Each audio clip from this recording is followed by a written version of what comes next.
नमस्कार दोस्तों, welcome back to my YouTube channel. उम्मीद करता हूं आपकी तैयारी जबरदस्त चल रही होगी। बहुत ही महत्वपूर्ण जानकारी आप सभी कैंडिडेट के लिए रहने वाली है। हम यहां पर बात कर रहे हैं एसएससी प्रेस 13 के कट ऑफ के बारे में, जो आप लोगों ने एग्जाम दिया हुआ है। फाइनली आपका जो री एग्जाम हो चुका है, कब आपका आंसर की जो है जारी की जाएगी, ये सारी जानकारी स्टेप बाय स्टेप समझ लेना। एक सीट के लिए मात्र 32 लोग का यहाँ पे कंपटीशन रहने वाला है। सारी जानकारी स्टेप बाय स्टेप समझना।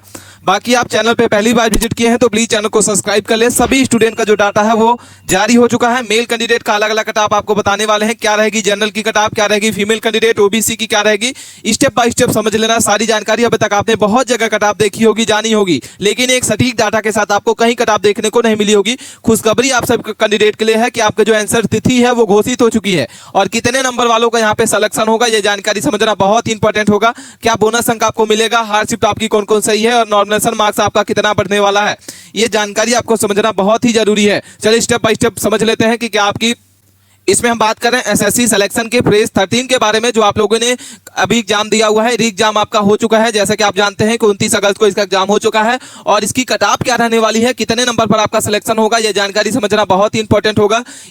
इसमें हम बात करेंगे कि आपकी जो आंसर की है कब यहाँ पे जारी की जाएगी, और टोटल आवेदन कितने किए गए हैं, और किस पोस्ट के लिए आपको कितनी यहाँ पे वैकेंसी निकाली गई है, ठीक है, और कंपटीशन क्या रहेगा, और डॉक्यूमेंट वेरिफिकेशन के लिए आपको कौन कौन से डॉक्यूमेंट लगेंगे, ये जानकारी समझना बहुत ही इंपॉर्टेंट है। तो सबसे पहले हम बात करते हैं री एग्जाम के बारे में। तो जैसा कि आपको पता होगा कि री एग्जाम आपका हो चुका है, 29 अगस्त को इसका री एग्जाम हुआ है। और आंसर की के बारे में बात करते हैं कि आपका जो आंसर की है कब जारी की जाएगी, क्योंकि लगातार बच्चे कमेंट कर रहे हैं कि सर हमारा जो पेपर हो चुका है, लेकिन अभी जो है आंसर की का जो डेट है वो अनाउंस नहीं की गई है। तो आंसर की कब आ सकती है, तो हम आपको बता दें कि आपका जो आंसर की है वो 5 तारीख से लेकर 15 सितंबर के बीच में आपका कभी भी आंसर की जो है वो जारी की जा सकती है, ठीक है। अभी तक आपने चैनल को सब्सक्राइब करके नहीं रखा है तो प्लीज चैनल को सब्सक्राइब कर लें, वीडियो को लाइक कर लें, ताकि आपको जैसे ही आंसर किया है तो आप वहां पे अपडेट हो जाएं। अगर हम टोटल पोस्ट के बारे में बात करते हैं कि इसमें टोटल कितनी पोस्ट है, तो 2423 पोस्ट है। कितनी है टोटल पोस्ट, अगर हम बात करते हैं तो 2423 पोस्ट है इसमें, जिसमें अगर हम बात करते हैं 10th लेवल के लिए आपकी जो वैकेंसी है वो 830 वैकेंसी है। इसमें हम जनरल के बाद हम बात करते हैं 12th लेवल में, तो यहाँ पे आपकी जो 12th में आपके 570 पोस्ट हैं, और ग्रेजुएशन की अगर बात करते हैं तो 1023 पोस्ट है। टोटल अगर बात करते हैं तो आपकी जो है 2423 पोस्ट यहाँ पे निकाली गई थी। आवेदन के बारे में बात करते हैं कि फॉर्म कितने अप्लाई किए गए हैं टोटल, तो यहाँ पे 29 लाख अच्छी खासी यहाँ पे फॉर्म बच्चों के द्वारा अप्लाई किए गए हैं। 29,40,000 यहाँ पे 175 फॉर्म अप्लाई किए गए हैं, जिसमें से प्रेजेंट कैंडिडेट अगर बात करते हैं कि उपस्थित कितने स्टूडेंट हुए हैं, तो 11 लाख कितने हुए हैं, 11 लाख स्टूडेंट जो है इस एग्जाम को दिए हुए हैं।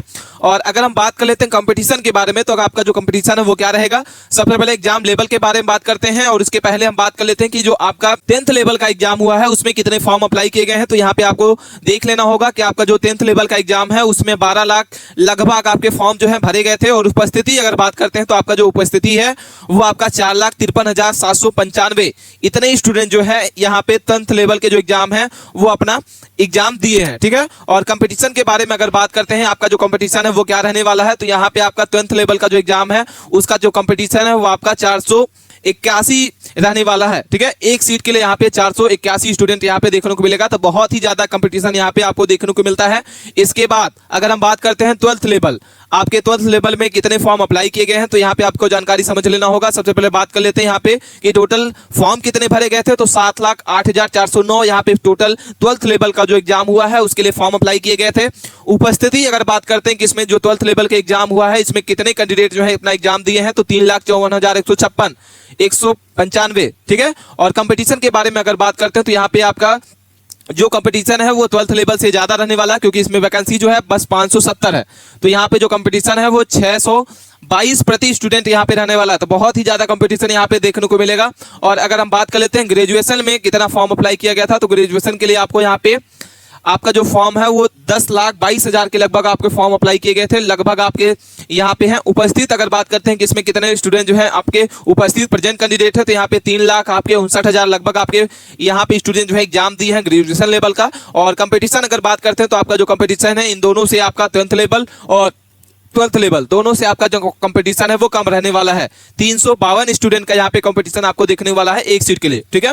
अगर हम बात करते हैं कि नंबर ऑफ रिजल्ट, आपका रिजल्ट जो है कितने यहाँ पे आने वाला है, तो यहाँ पे जो भी आपकी वैकेंसी है 2423 में 15 गुना स्टूडेंट का यहाँ पे क्या होगा, रिजल्ट आपका जारी किया जाएगा, जिसमें आपका 36,345 इतने स्टूडेंट का जो है यहाँ पे निकाला जाएगा आपका रिजल्ट, उसके बाद आपका फिजिकल होगा, उसके बाद आपका डॉक्यूमेंट वेरिफिकेशन होगा और इसके बाद फाइनल आपका रिजल्ट जो है जारी किया जाएगा।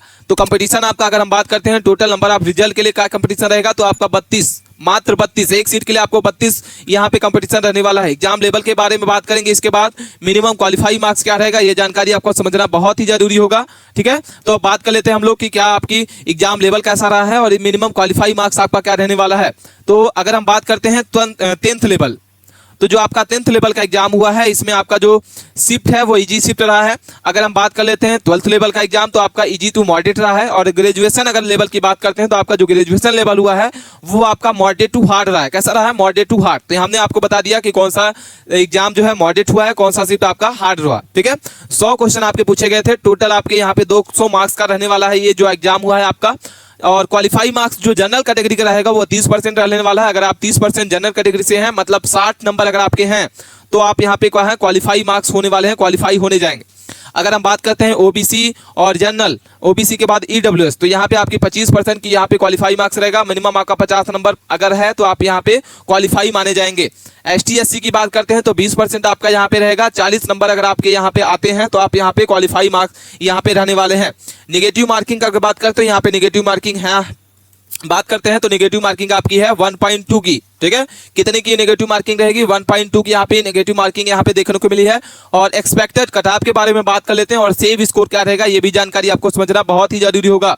तो यहाँ पे सबसे पहले हम बात कर लेते हैं 10th लेवल के एग्जाम के कटऑफ के बारे में, 12th लेवल के बारे में बात करेंगे, उसके बाद ग्रेजुएशन लेवल के बारे में बात करेंगे। तो जनरल कैटेगरी का अगर बात करते हैं तो मिनिमम आपका जो है 70 नंबर और मैक्सिमम आपका 175 के बीच में आपका यहाँ पे एक्सपेक्टेड कटऑफ और सेव स्कोर रहने वाला है। ओबीसी की बात करते हैं तो 60 से 170 नंबर के बीच में, ईडब्ल्यूएस के बात करते हैं तो 60 से 168 के बीच में, एसटी की बात करते हैं तो एससी की बात करते हैं तो आपका 50 से 160 और एसटी की बात करते हैं 50 से 155। आप सभी स्टूडेंट जो हैं जो भी एग्जाम अपना दिए हुए हैं एसएससी फ्रेश 13 का, तो यहाँ पे आप अपना कमेंट करके जो स्कोर जरूर बताइएगा कि आपका स्कोर जो है कितना बनता है।